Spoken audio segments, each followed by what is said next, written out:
안녕하세요.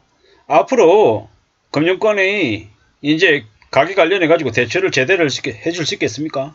대출 제대로 못 해줍니다. 사실상 가계 대출이 틀어막힌다. 문이 닫힌다라고 보면 맞습니다. 뭐 그러다 보니까 저신용자들, 대출이 많은 사람들 이제부터 이제 계속 무너지는 거죠. 뭐 9월부터 자영업자들 원금 이자 상한 납부 유예가 이제 종료가 되죠. 뭐 또 6%짜리 대출로 뭐 대안할 수 있게끔 해준다 이렇게 얘기하는데 이미 그거조차도 감당이 안 돼가지고 무너지는 이들이 속수무책이죠. 중소기업은요 매출이 이제 매출로 벌어들인 이익으로 이자를 납부 못하는 게 부지기수죠. 지금 현재 우리가 한국의 기준금리가 3.5%니까 3.5 상태로 그냥 계속 흘러가는 것 같지만 미국에서 우리가 해외에서 자금을 조달해 올 때는 물건 사올 때는요 미국의 기준금리 5.5%에 준하는 시세의 금리로 우리가 달러로 이제 사오는 거잖아요. 지금 이제 원래 한국의 기준금리가 6%나 5.75% 이상이어야 되는데 이제 내서 안 망가지게 하려고 3.5%로 억지로 틀어막았죠. 비정상이죠. 한국이 미국보다 잘나지 않았는데 이렇게 가는 건 안 그러면 당장 뒤집어지니까 2024년 4월 총선 때문에 억지로 이렇게 버텨가고 있는 거죠. 근데요 답이 없는 거죠. 가게들이 그동안에 너무 많이 빚을 냈죠. 뭐 연거라고 빚도하고 다 부자 될 거라고 까불면서 빚을 너무 많이 졌습니다. 고소득 중상층들이 앞으로 이제 대거 무너질 수밖에 없는 거죠. 답이 있겠습니까? 답이 없습니다. 그들이 괜찮아지겠습니까? 안 괜찮아집니다. 팔아가지고 자기 호주머니에 자기 계좌에 돈이 딱 꽂혀야 그래야 자기 돈이지. 그러지 않으면 뭐다? 자기 돈 아니라는 거죠. 세상 사는 게 얼마나 무서운데 쉽게 돈 벌 생각을 합니까? 고민하고 또 고민하고 이래저래 알아보고 판단하고 해도 늦지 않은 거죠. 서두르지 않아야 됩니다. 조급한 마음 가지지 않아야 됩니다. 빌려가지고 뭘 한다는 건 매우 위험한 행동이다라는 겁니다. 빌려가지고 뭐 해가지고 잘 될 수가 없습니다. 한번 빌리는데 맞들이면 이제 자꾸 빌리는 거죠. 공짜 같거든요. 쉬운 거 같거든요.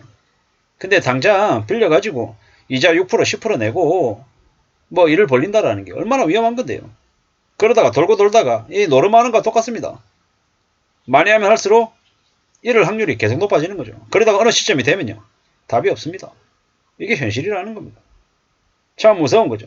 지금 현재 은행들이 어떤 식으로든 내부의 충당과 적립을 하기 위해서 안간힘을 쏟고 있습니다. 그러면 어떻게 됩니까? 결국 대출을 안 해주는 거죠.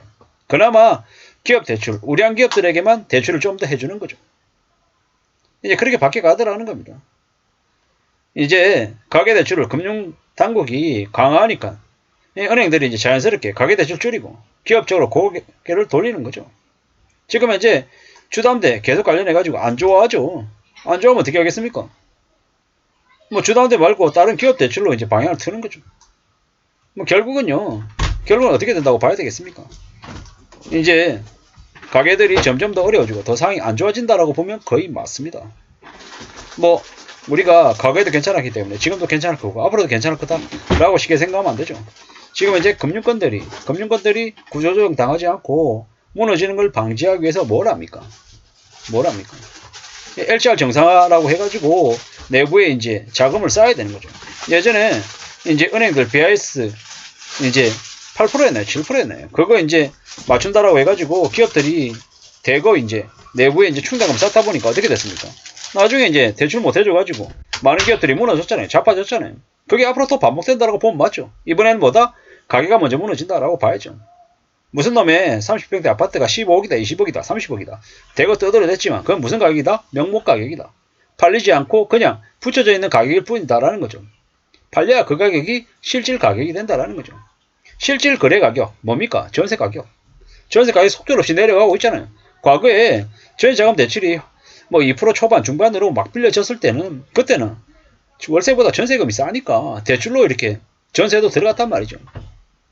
그런 것들이 이제 앞으로 서서히 이제 그렇게 적용이 안 되는 거죠. 이제 더 어려워지는 거죠. 이제 대출의 이제 그 폭이 이제 줄어들면 어떻게 되겠습니까? 상황이 더 안 좋아지는 거죠. 더 빡빡해지는 거죠. 더 막막해지는 거죠. 결국에는 이제 자기 자본, 자기 돈 없으면 이제 버티기 어려워지는 거죠.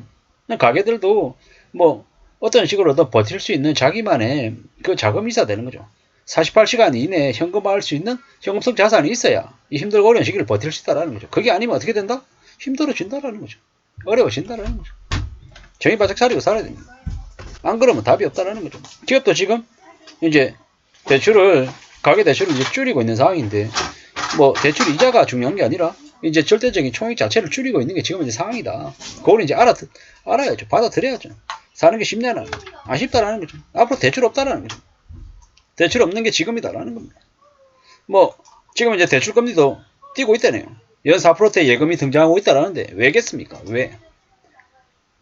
이제 점점 더 상황이 안 좋아지고 있는 거다라고 봐야 되는 거죠. 이게 지금 현재 상황이다. 이제 조달 금리가 상승해서 저시용자들이 대출할 수 있는 그 틈이 점점 더 줄어들고 있다. 더 어려워지고 있다라고 보는 게 맞고, 이제 기존에는 너무 저금리 때문에 너무 많은 이제 대출이 있었던 거죠. 근데 이제 그게 이제 금리가 올라가고 이제 대출하는 액수 자체가 이제 줄어드니까 이제 사람들이 점점 힘들어지고 예전 같지 않은 거죠. 요즘 오며 가며 길거리 돌아다니면 공실들이 엄청나게 많습니다. 왜겠습니까? 장사 안 되니까 두 손 두 발 들고 나가는 거죠. 비어 있는데 월세를 왕창 낮춰가지고 드릴 수 있습니까? 또 못하는 거죠. 왜? 그 건물에 대출이 잔뜩 껴 있어서요. 잘못했다가는 대출금 상한이 확 들어올 수 있기 때문에 겁나서 낮은 월세도 못 받는 거죠. 그게 해봤자 뭐 일주일짜리, 이주일짜리 파워스타 이런 느낌으로 살짝살 받는 건 가능해도 뭐 계속해서 장기 계약은 어려운 거죠. 이게 현실입니다. 이런 상황들이 계속되면 앞으로 어떻게 되겠습니까? 이제 가게부터 무너지고 몰락하고 뛰어내리고 가정 해체되고 야반 도주하고 뭐 이제 베라벨 일들이 다 생기는 거죠. 그러니까는 거리의 천사 뭡니까? 묻지마 살인 범죄자들이 창궐하는 거죠. 생각보다 너무 빨리 그러한 일들이 한국에도 벌어지는 거죠.